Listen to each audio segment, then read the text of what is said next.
سورہ انعام میں اللہ رب العزت نے حکم دیا محمد الرسول اللہ صلی اللہ علیہ وسلم کو، قل ان صلاتی و نسکی و محیای و مماتی للہ رب العالمین لا شریک لہ و بذالک امرت و انا اول المسلمین۔ اے رسول صلی اللہ علیہ وسلم، آپ کہہ دیجئے بے شک میری صلات، میری قربانی، میری زندگی اور میری موت سب کچھ اللہ کے لیے ہے جو تمام جہانوں کا پالنے والا ہے۔ میرے ان اعمال میں، میری نیت میں اللہ کا کوئی شریک نہیں ہے، اور مجھے اسی بات کا حکم ملا ہے کہ میں جو بھی عمل کروں وہ خالص اللہ کے لیے کروں، اور یہ کہ میں اپنے دور کا سب سے پہلا مسلم ہوں۔ دنیا میں اندھیرا تھا، بد عقیدگی، بے عملی، فساد، بے راہ روی سب کچھ عروج پر تھا، اور ایسے وقت میں اللہ رب العزت نے مبعوث کیا ان کو جو اپنے دور کے سب سے پہلے مسلم بنے، یعنی اللہ کے رسول صلی اللہ علیہ وسلم۔ ہم بھی یہی الفاظ پڑھتے ہیں جب قربانی کرتے ہیں، جیسا کہ مستدرک حاکم کی حدیث، امام حاکم نے صحیح کہا، علامہ ذہبی نے موافقت کی کہ اللہ کے رسول صلی اللہ علیہ وسلم نے جب قربانی کی تو یہ دعا پڑھی اور ہمیں بھی پڑھائی۔ ہم اسی دعا کو پڑھتے ہیں جب قربانی کرتے ہیں،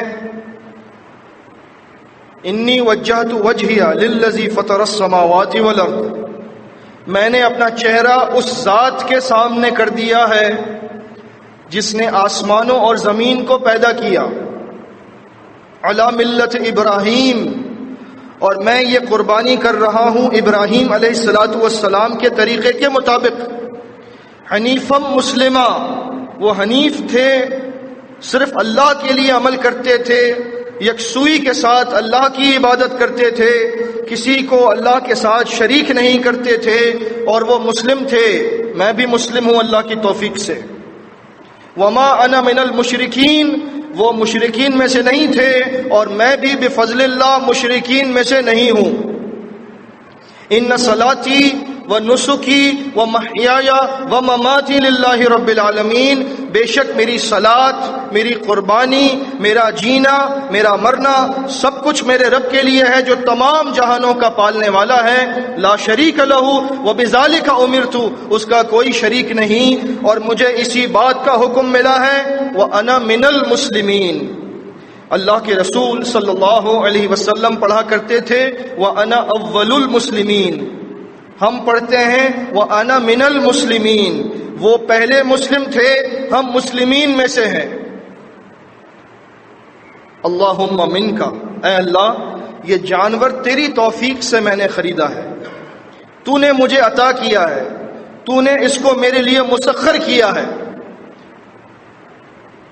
بسم اللہ واللہ اکبر، اللہ کے نام کے ساتھ، اور اللہ سب سے بڑا ہے، یہ کہہ کر ہم جانور کو ذبح کرتے ہیں یا نہر کرتے ہیں۔ اس دعا کے اندر بہت سارا سبق ہمیں ملتا ہے اگر ہم دعاؤں کو سمجھ کر پڑھتے ہوں۔ یقیناً ہم میں سے بہت سے لوگوں نے اس دعا کو پڑھا ہوگا، قربانی کی ہوگی اللہ کی توفیق سے، لیکن کتنے ہی ایسے لوگ ہیں جن کو یہ تک معلوم نہ ہو سکا کہ وہ کیا پڑھ کر قربانی کر رہے ہیں۔ میں نے اپنا چہرہ اللہ کے سامنے کر دیا ہے، یعنی ہر عمل کے اندر ہماری نیت میں صرف ایک بات ہو کہ میرا رب راضی ہو جائے، باقی کسی کی مجھے پرواہ نہیں ہے۔ اور اس رب کی بڑائی کو ہم نے تسلیم کیا یہ کہہ کر کہ وہ آسمانوں اور زمین کا چلانے والا ہے، وہ ان سب کی تخلیق کرنے والا ہے، جس کے کارخانے میں کوئی کمی نہیں ہے، کوئی نقص نہیں ہے، وہ جو چاہے پیدا کر سکتا ہے، جس کام کو چاہے وہ کر سکتا ہے۔ جب اس کی قدرت دل میں بیٹھ جائے گی تو پھر کوئی کام مشکل نہیں لگے گا، مایوسی ختم ہو جائے گی، اور انسان یہ سوچنے لگے گا کہ جو رب اتنی بڑی دنیا چلا سکتا ہے وہ میرا مسئلہ کیوں حل نہیں کر سکتا؟ بالکل کر سکتا ہے، لیکن میرے مانگنے میں کوئی کوتاہی ہے یا میرے عمل میں کوئی کمی ہے جس کی وجہ سے میری دعائیں مقبول نہیں ہوتی۔ پھر یہ دعا ہمیں یاد دلاتی ہے ابراہیم علیہ السلام کے طریقے کو، وہ طریقہ جس کے لیے اللہ رب العزت نے ان کو بھرپور طریقے سے آزمایا۔ وہ تمام کام جو انہوں نے اپنی زندگی میں کیے اللہ کے دین کی تبلیغ کے لیے، اللہ کے دین کے عروج کے لیے، وہ ایسے تمام کام جو وہ کر کے چلے گئے، آج ہم صرف پڑھتے ہیں یا سنتے ہیں تو ایمان تازہ ہو جاتا ہے۔ وہ کتنے زبردست لوگ ہوں گے جن کی باتیں پڑھ کر ہمارا ایمان مضبوط ہو جاتا ہے، وہ لوگ خود کتنے مضبوط ہوں گے۔ اور صرف یہی نہیں کہ ابراہیم علیہ السلام بلکہ ان کی آل، ان کے تمام گھر والے، وہ سب کے سب ان قربانیوں میں شامل تھے، اور اسی کی یاد میں ہم پر اللہ رب العزت نے ہر سال یہ قربانی مقرر کی۔ اگر وہ واقعہ جس کی یاد میں ہم یہ قربانی کرتے ہیں وہ قربانی کرتے وقت یاد رہے تو یقین کیجئے کہ چھری جانور کی گردن پر تو پھر رہی ہوگی، لیکن دراصل اس کا مقصد سمجھ میں آ جائے کہ یہ چھری جانور کی گردن پر نہیں بلکہ میری خواہشات نفسانی پر میں پھیر رہا ہوں، یہ چھری میں ان تمام کمزوریوں پر پھیر رہا ہوں جو مجھے دین کا کام کرنے سے روکتی ہیں، یہ چھری میں ان تمام کوتاہیوں پر پھیر رہا ہوں جن کی وجہ سے میں اللہ کو آج تک ناراض کر رہا تھا۔ میں کسی کی پرواہ نہیں کروں گا، محض اپنے رب کی رضا کے لیے جو کرنا ہوگا میں کروں گا اس کی توفیق سے۔ لیکن کتنے ہی لوگ ہم میں سے قربانی کر کے بھول گئے، نہ اس مقصد کو سمجھ سکے، نہ اس فلسفے کو سمجھ سکے، اور محض گوشت کھا کر کچھ تقسیم کر کے اور کچھ ذخیرہ کر کے آگے چل پڑے اور اب دوسرے ایام کی طرف جا رہے ہیں۔ اگر مسلمین قربانی کے فلسفے کو سمجھ لیں تو بہت جلد دنیا میں انقلاب آ سکتا ہے، لیکن یہی فلسفہ ہے جو ہم نہیں سمجھ پاتے۔ ابراہیم علیہ السلام کی ساری زندگی ہمیں یہ سکھاتی ہے کہ اللہ کی رضا کے لیے، اللہ کے دین کے لیے چاہے کیسی ہی چیز اللہ مانگ لے وہ دے دینی چاہیے، کیونکہ جب ہم قربانی دیں گے تو منصب امامت ملے گا۔ منصب امامت بغیر قربانیوں کے نہیں ملتا۔ ہم نے یہ نیت کی ہے، ہمارا یہ ارادہ ہے جماعت المسلمین کا، اور ہم یہ سمجھتے ہیں کہ ہم ان آیات اور احادیث کے مطابق دنیا میں برپا کیے گئے ہیں۔ جب اللہ کا ارشاد ہوا سورہ آل عمران میں کنتم خیر امت اخرجت للناس، تم بہترین لوگ ہو جو دنیا کی فلاح کے لیے اللہ نے جن کو برپا کیا ہے۔ اب ہم اپنے آپ سے پوچھیں کیا ہمارے اندر کون سی بہتری ہے، ہمارے اندر وہ کون سی اچھائیاں ہیں جن پر ہم عمل پیرا ہیں، جن کی وجہ سے ہمیں دنیا کی امامت ملنے والی ہے؟ ہم اپنا جائزہ لیں اور بڑے افسوس کے ساتھ ہم یہ کہیں گے کہ ہمارے اندر تو کوئی ایسی بات نہیں ہے، بلکہ بہت سارا علم آ جانے کے باوجود ہم عمل میں بعض اوقات فرقوں سے بھی پیچھے ہو جاتے ہیں۔ کون سے اعمال میں؟ یقیناً اجتماعی اعمال میں سب سے آگے ہے جماعت المسلمین اللہ کی توفیق سے، لیکن میں بات کر رہا ہوں اللہ کے دین کے لیے قربانی دینے کی حد تک۔ وہاں پر ان کے پاس حق نہیں ہے، وہ اپنے گھروں سے نکل جاتے ہیں، دنوں کے لیے، ہفتوں کے لیے، مہینوں کے لیے، سالوں کے لیے بیوی بچوں کی پرواہ کیے بغیر نکل جاتے ہیں، اللہ کا دین پھیلائیں گے۔ ان کو یہ تک نہیں معلوم کہ اللہ کا دین کیا ہے، لیکن جس کو وہ دین سمجھتے ہیں اس کے لیے قربانی دینے کے لیے تیار ہیں۔ ہمارے پاس اللہ کا دین ہے لیکن قربانی نہیں دے سکتے۔ یہاں پر لوگوں کو دروس میں بلایا جائے تو نہیں آتے، اجتماعات میں بلایا جائے تو نہیں آتے، جمعوں میں آ جاتے ہیں یہ سمجھ کر کہ اگر نہیں گئے تو پھر تو بہت بڑا گناہ ہو جائے گا، اور اس کے بعد بھی یہ دل میں تڑپ نہیں ہوتی کہ جمعے سے میں کوئی فائدہ اٹھا لوں، بس آئے اور خطبہ سن کر چلے گئے، یہ جا وہ جا، نہ اپنی اصلاح کی نہ دوسرے کی اصلاح کرنے کی فکر ہے۔ یہ باتیں ہمیں سیکھنی پڑیں گی. ایسا لگتا ہے کہ جماعت المسلمین کو دوسروں سے سیکھنا پڑے گا کہ قربانی کیسے دی جاتی ہے، کیونکہ ہم اپنی کتابیں تو پڑھتے نہیں ہیں کہ صحابہ کرام کے واقعات جو بھرپور ہیں قربانیوں سے، وہ پڑھنے کے لیے ہمارے پاس وقت نہیں ہے. ہمارا ایمان کیسے مضبوط ہو، کیسے قربانیوں کے لیے ہم تیار ہوں. جب اللہ کے رسول صلی اللہ علیہ وسلم نے حکم دیا، دارمی کتاب الجہاد میں، کتاب السیر میں ہے صحیح سند سے، جس کے پاس جو کچھ ہے لے کر آ جاؤ، جنگ تبوک کی تیاری کرنی ہے، مجھے مال چاہیے، ہتھیار خریدنے ہیں، جانور چاہیے، سواریاں چاہیے، بہت دور جانا ہے، 1 مہینے کا سفر ہے تبوک کا. اور لوگوں نے جو کچھ تھا وہ لا کر اللہ کے دین کی نصرت کے لیے دے دیا. یہ قربانی ہے، یہ قربانی کا فلسفہ ہے. وہ چھری پھیر کر سمجھتے تھے کہ یہ جانور پر نہیں ہے، میرے اپنے آپ پر ہے، میرے اپنے نفس پر ہے، میرے اپنے مال پر ہے، میری اپنی اولاد پر ہے، میری خواہشات پر ہے، جب بھی مانگا گیا اللہ کے راستے میں دوں گا. عمر بن خطاب رضی اللہ تعالیٰ عنہ کہنے لگے، کبھی ایسا ہوا نہیں ہے کہ میں نے ابو بکر کو پیچھے چھوڑ دیا ہو، لیکن آج کوشش کروں گا کہ میں ابو بکر سے بھی آگے نکل جاؤں. فجئت بنصف ما عندي، تو میں اپنے گھر کا آدھا سامان لے کر آ گیا، اپنی کل جائیداد، جو اثاثے، جو کچھ بھی تھا، اس کو آدھا کر کے لے آئے اور پیش کر دیا اللہ کے رسول صلی اللہ علیہ وسلم کے سامنے کہ یہ سب کچھ جو میرے پاس تھا اس میں سے آدھا اللہ کے لیے، تبوک کی جنگ کے لیے میں دیتا ہوں، قربان کرتا ہوں. اور وہ بڑے خوش تھے. دیکھیے، ہم مال جمع کر کے خوش ہوتے ہیں، وہ مال لٹا کر خوش ہوتے تھے. یہ فرق ہے ہم میں اور ان میں. اب وہ بڑے خوش ہیں، لیکن ان کو کیا معلوم کہ صدیق اکبر کیا کرنے والے ہیں. فَأَتَى أَبُو بَكْرٍ بِكُلِّ مَا عِندَهُ، ابو بکر کے پاس جو کچھ تھا، گھر میں، جائیداد میں، اثاثوں میں، پیسے میں، سارا کا سارا اٹھا کر لے آئے اور سب کچھ لا کر رکھ دیا. اے اللہ کے رسول صلی اللہ علیہ وسلم، یہ آپ نے حکم دیا ہے، میرا سب کچھ حاضر ہے. عمر رضی اللہ تعالیٰ عنہ سے سوال کیا تھا اللہ کے رسول صلی اللہ علیہ وسلم نے، یا ابن الخطاب ما ابقیت لأہلک، اے خطاب کے بیٹے، گھر والوں کے لیے کیا چھوڑ کر آیا ہے؟ تو جواب دیا، مثلہ، جتنا لایا ہوں اتنا چھوڑ کر آیا ہوں. لیکن صدیق اکبر کا جواب دیکھیے، ما ابقیت لأہلک، اے ابو بکر، اپنے گھر والوں کے لیے کیا چھوڑ کر آئے ہیں آپ؟ قال لهم اللہ ورسولہ، ان میں اللہ اور اس کے رسول کی یاد چھوڑ کر آیا ہوں، اور کچھ نہیں چاہیے، جو کچھ ہے سب کچھ قربان ہے آپ پر. یہ ہے فلسفہ قربانی سمجھنے والے لوگ، جن کی قربانیوں کے بعد ان میں قربانی کا جذبہ زندہ رہتا تھا، اور جب بھی موقع لگا انہوں نے اللہ کے راستے میں دیا. یہی قربانی چاہیے اگر جماعت المسلمین باتوں سے آگے نکل کر کچھ عمل کے میدان میں کرنا چاہتی ہے. اگر صرف یہی کہتے رہیں گے کہ ہم حق پر ہیں، ہم حق پر ہیں، تو یہ کہنا تو بہت آسان ہے، اس میں تو کوئی قربانی نہیں ہے. لیکن حق پر ہونے کا ثبوت دے کر دکھائیے، اس کے لیے قربانی چاہیے.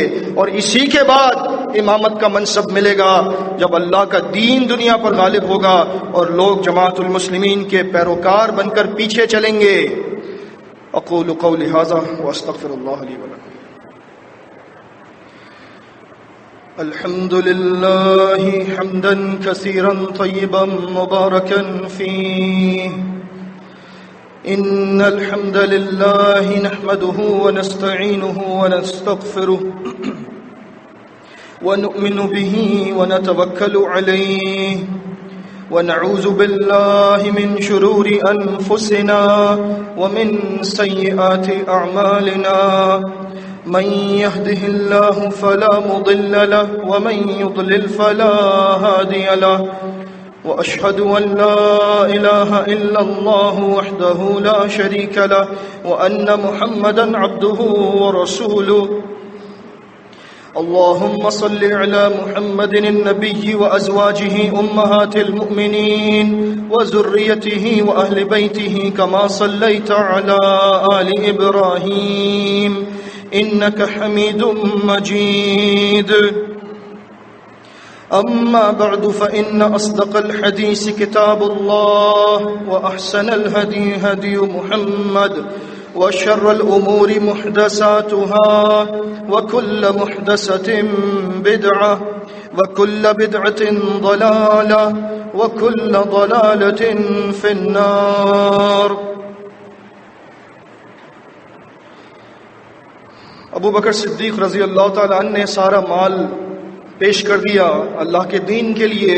عمر بن خطاب رضی اللہ تعالیٰ عنہ نے اپنے گھر کا، اپنی کل جائیداد کا نصف کر کے اللہ کے راستے میں دے دیا.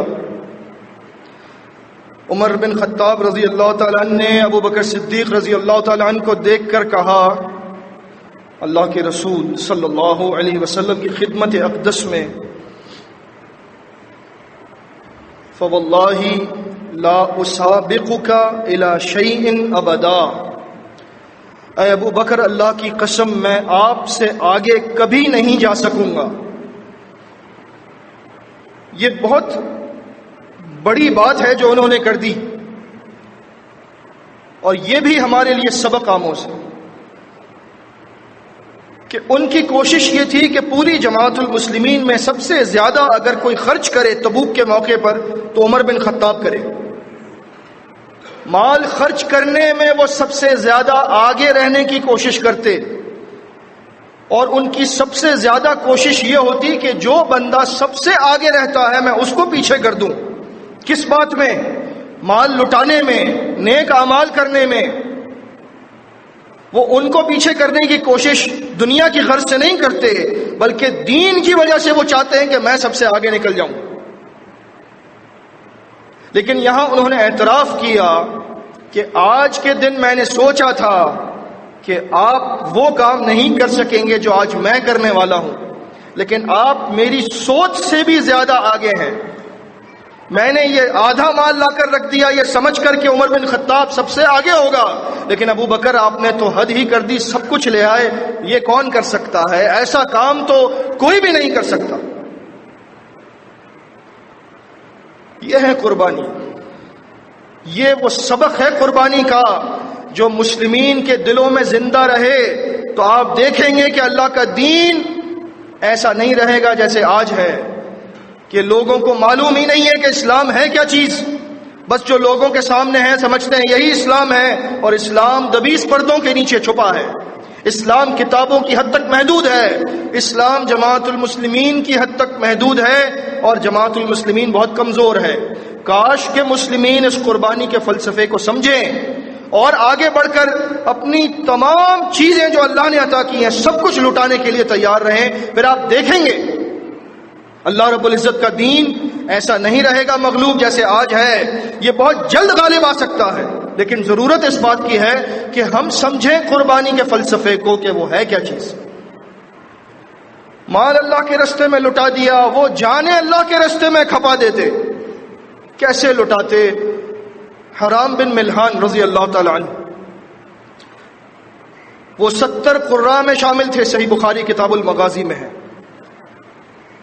انس بن مالک رضی اللہ تعالیٰ عنہ نے پوری تفصیل بتائی، خطبات میں اتنا وقت نہیں ہوتا. جن کو اللہ کے رسول صلی اللہ علیہ وسلم نے اپنے گھر سے دور بھیجا دین سمجھانے کے لیے لوگوں کو کہ جاؤ یہ لوگ دین سیکھنا چاہتے ہیں ان کو دین سکھاؤ، وہ اپنے گھروں کو چھوڑ کر نکل گئے. کس کے لیے؟ اللہ کے دین کی ترویج کے لیے. پیچھے کیا ہوگا؟ لہم اللہ و رسولہ، اللہ ہے، اللہ کا رسول ہے، بس یہی کافی ہے. اب وہ چلے گئے.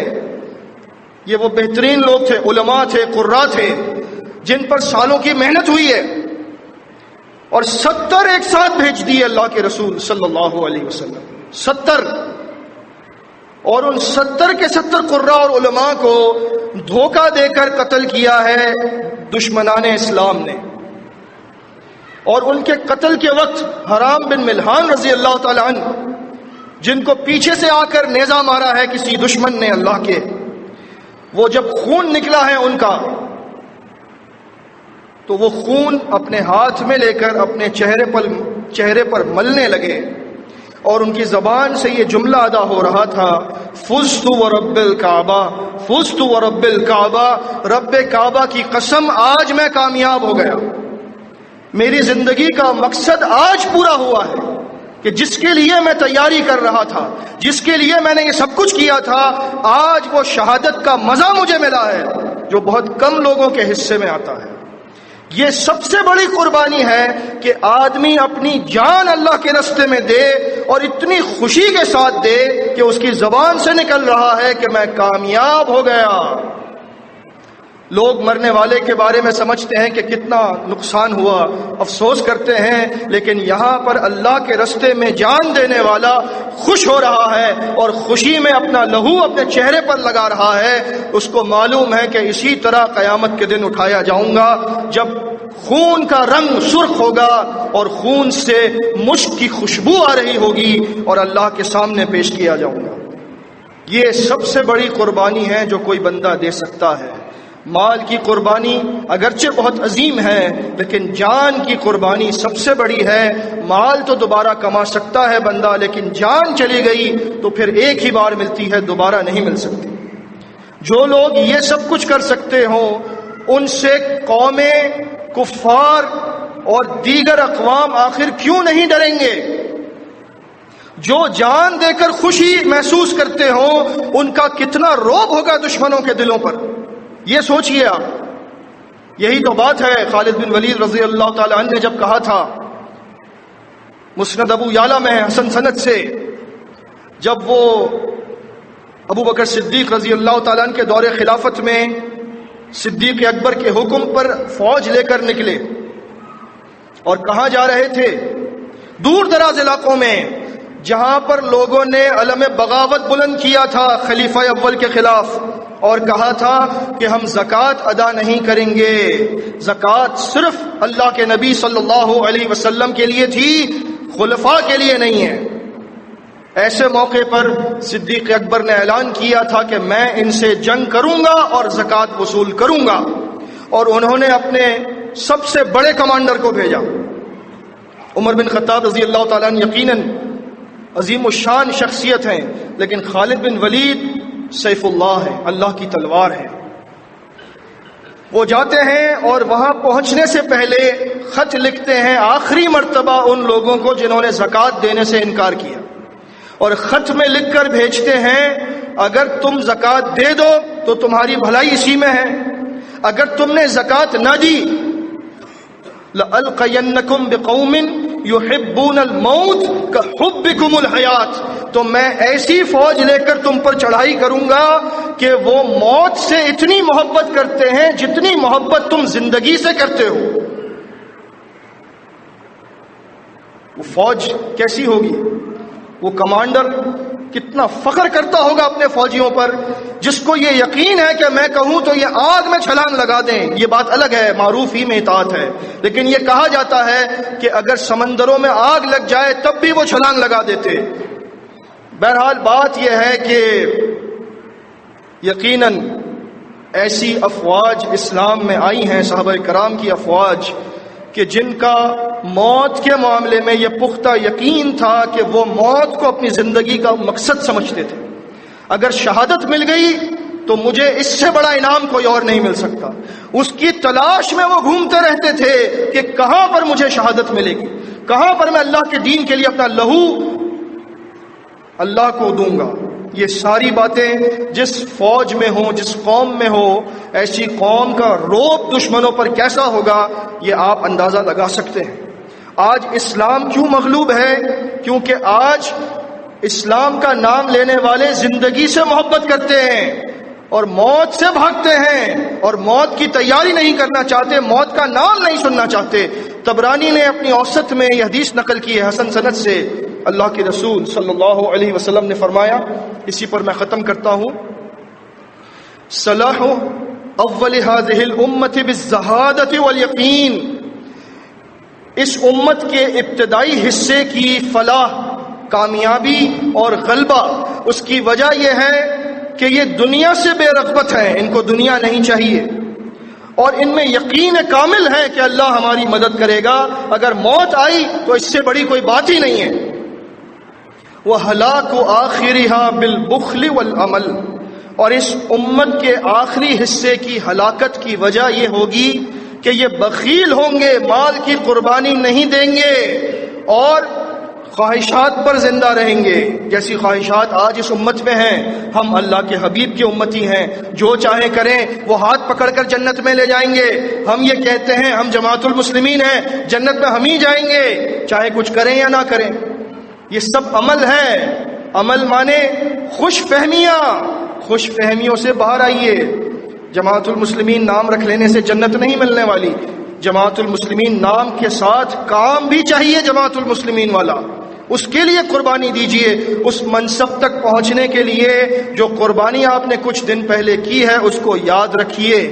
یاد رکھیے ابراہیم علیہ الصلوۃ والسلام کو اور ان کی آل کو. یاد رکھیے صحابہ کرام کی قربانیوں کو.